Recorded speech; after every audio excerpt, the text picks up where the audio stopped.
From the Newstalk ZB newsroom, this is Newsfix. In this update, fire crews, tankers and trucks from across Canterbury have joined helicopters fighting a vegetation fire in the bed of the Waimakariri River at Diversion Road in Swannanoa. The fire was reported at 10 to 3 on the north side of the riverbed and has been spreading quickly. Fire and Emergency Assistant Commander Brian Keown is repeating calls for people to be extremely careful with any activities that could spark a fire. He says the heat and wind are making it challenging for firefighters to bring vegetation fires under control. The Māori King has addressed his National Unity Hui. Around 10,000 people have gathered at Turanga Waiwai Marae for the meeting. Attendees were welcomed before dividing into break-off groups to discuss specific issues. King Tuheitia thanked people for turning out in such big numbers and says he's had calls from all over the world about the hui. He says young people are an important part of today's proceedings. They have answers for today and tomorrow. Thanks to all the rangatai who came today. Your voice matters and you'll be heard. People on the east coast of the North Island are being warned to be careful and use common sense at the beach.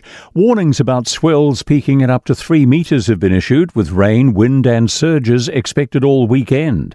Surf Lifesaving New Zealand's Chris Emmett says conditions are unpredictable, and if anyone is not sure or thinks it's hazardous, they should stay out of the water.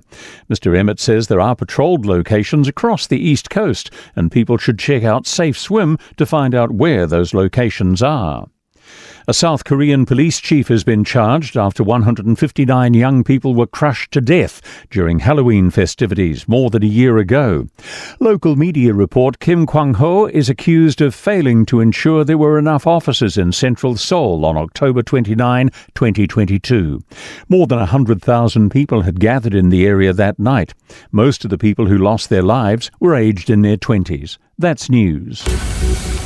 In sport, Black Caps cricket star Daryl Mitchell will miss tomorrow's final 2020 against Pakistan in Christchurch. The batter will be rested as part of ongoing workload management, with Rashin Ravindra coming into the side for the series finale.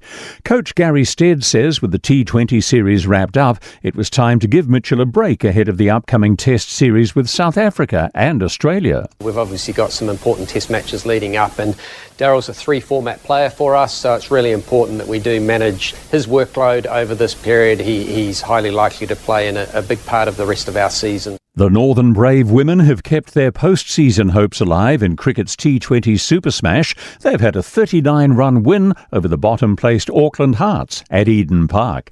That's sport. I'm Joe Gilfillan. For more news, listen to Newstalk ZB live on iHeartRadio.